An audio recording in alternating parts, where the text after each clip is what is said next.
Termasuk fadilah tahajud ini tak bacakan. Anna raq'ataini min sholatika fil laili kanzun min kunuzil birri fi daril khuldi ay al jannah. Jadi 2 rakaat saja sholat malam itu bagaikan gedung kebaikan nanti di akhirat, di surga. Jadi itu menjadi gedung kebaikan. Jadi keapian ini sak gedung saking akeh.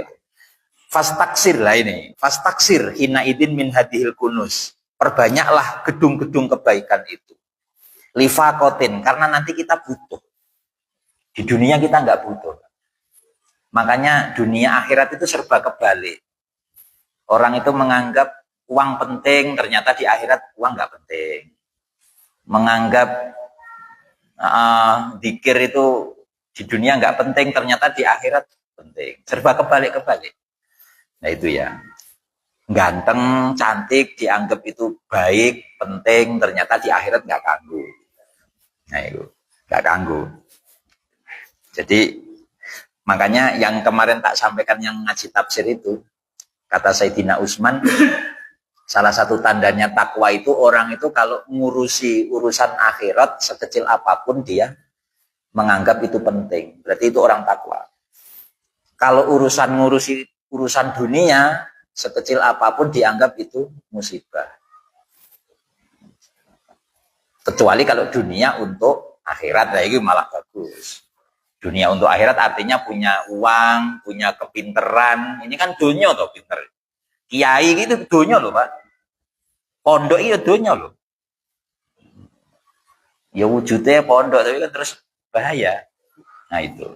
Dunia, ini dunia kalau nggak dialokasikan untuk wasilah ke akhirat ya bahaya. Nah, makanya kepinteran, urusan harta, urusan jabatan. Nah ini kalau bisa untuk wasilah ke akhirat, nah ini bagus. Kalau tetap jadi dunia, maka itu harus dianggap sekecil apapun itu jadi musibah. Tapi kalau urusan akhirat, sekecil apapun itu harus dianggap itu sebuah kepentingan, hal yang penting. Nah, itu ya. Jadi malam bisa tahajud meskipun hanya 1 rakaat, anggap saja itu penting. Wah penting ini. Karena sekecil apapun urusan akhirat harus dianggap penting, kata Sayyidina Utsman. Itu menjadi tanda takwa.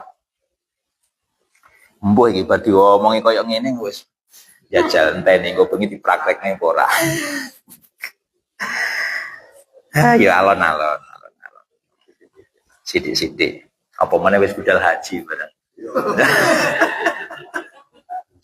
Isin.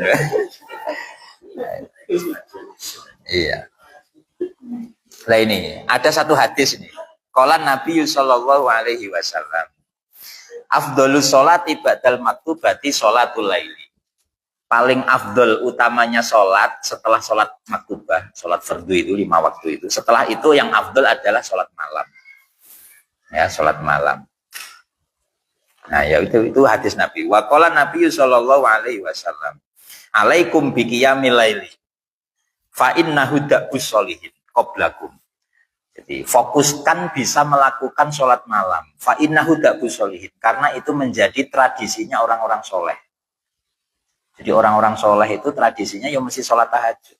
Mbah Yai saya itu sampai begini. Hati-hati kamu dengan orang yang suka sholat malam. Itu malati cara Jawa nih. Apa cara Indonesia? Malati. Apa? Nanti kita kena efek buruknya kalau kita itu nakal ke dia. Kualat. Malati ya kualat. Menyebabkan kita itu bisa kualat. Jadi sampai mbak hati-hati. Dan banyak orang yang anaknya sukses karena orang tuanya rutin tahajud. Benar.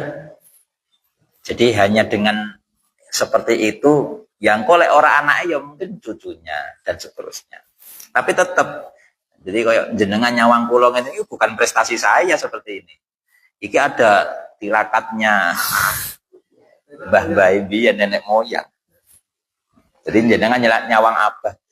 Orang-orang itu kan heran. Kok iso jadi kiai padahal bapaknya itu pengembala sapi. Jadi mbah saya itu suka nganu sapi. Apa itu? Ya petani biasa. Nah itu. Tapi ya mungkin, tapi insya Allah, nah itu ya. Jadi jenengan juga begitu. Nanti kata kiai saya, pokoknya orang yang sholat malam itu malati. Jadi, bahaya nih. Nah itu ya. Jadi bukan prestasi kita ini, kita hebat ini karena orang tua yang seperti itu. Bismillahirrahmanirrahim. Fa innahu da'bu sholihin ya. Jadi sholat malam itu tradisinya orang soleh. Wa qurbatul lakum, dan menjadi ibadahmu. Wa mukaffiratun lisai'at. Lah ini. Sholat malam itu bisa melebur keburukan-keburukan. Wa minhatun anil ismi, dan bisa mencegah dosa. Wa matrodatun liddai, bisa menolak penyakit anil jasadi, dari jasad. Itu ya. Jadi salah satu faedahnya sholat tahajud adalah tradisinya orang soleh, sebuah ibadah sunnah, yang kedua, terus yang ketiga mukaffiratun lisai'at, bisa melebur keburukan, terus bisa mencegah dosa, bisa menolak penyakit. Yes. Muga-muga kabeh iso nglakoni nggih. Amin ya rabbal alamin. Iki saja kok meneng kabeh kok tegang aku ya. Suwi-suwi wedi dhewe aku. Ngomong kayak gini nih iso bandil loh, Pak.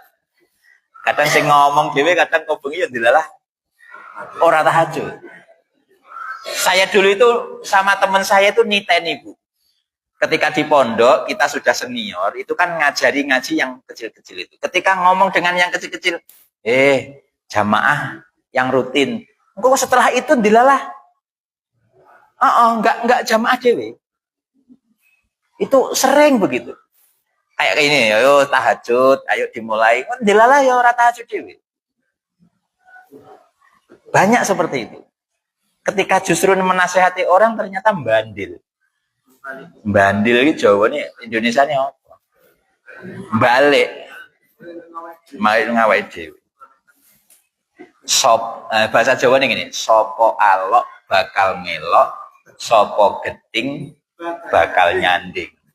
Sopo alok, siapa yang mencaci maki bakal melok. Pasti dia akan ikut-ikutan. Ngenyek kancane elek, kok dia ya elek dewe. Hati-hati, bandil. Sopo geting, siapa yang membenci bakal nyanding. Pasti nanti ya suwi-suwi. Jadi wong ki lek wakilnya suwi-suwi malah dadi kanca lho, hati-hati lho. Lek ra dadi kanca dilalah pisanan, ayo jajal. Hati-hati lho. Hati-hati. Kalau nih uang wis tau kualat tenan. Hati-hati. Jadi ngurusi awake dhewe wae. Itu general itu, Pak. Itu bahasa Jawa tapi maknanya luar biasa. Sopo alok bakal melok, sopo geting bakal nyati.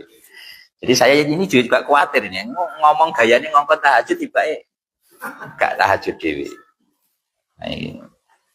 Bismillahirrahmanirrahim. Wa minha qauluhu alaihi salatu wasalam. Termasuk fadilahnya tahajud adalah ini hadis. Ayuhan nas, para manusia, para orang-orang, afsus salam, masyhurkan salam. Jadi kalau ketemu orang, assalamualaikum. Wa atimut to'am, selalu memberi makan orang. Wa sallu arham, selalu bersilaturahim. Wa sallu bilaili wa nasunu yamun, dan sholatlah malam ketika manusia pada tidur. Ini ya, ada 4 ya. Jadi Nabi memerintahkan 1, afsus salam, memasyhurkan salam. Dalam tafsir itu ada yang begini. Salam yang dimaksud itu tidak hanya ketemu orang assalamualaikum salam, tapi dalam bentuk sikap juga. Salam itu artinya kan selamat. Artinya ya kita juga melindungi orang-orang lain. Itu namanya juga memasyhurkan salam. Lek ketemu wong gayane salam tapi tiba-tiba komburi. Ya, itu namanya enggak memasyhurkan salam. Salam itu selamat. Artinya bagaimana teman-teman kita itu, keluarga, tetangga kita jadi selamat, kita lindungi. Nah itu namanya juga afsus salam.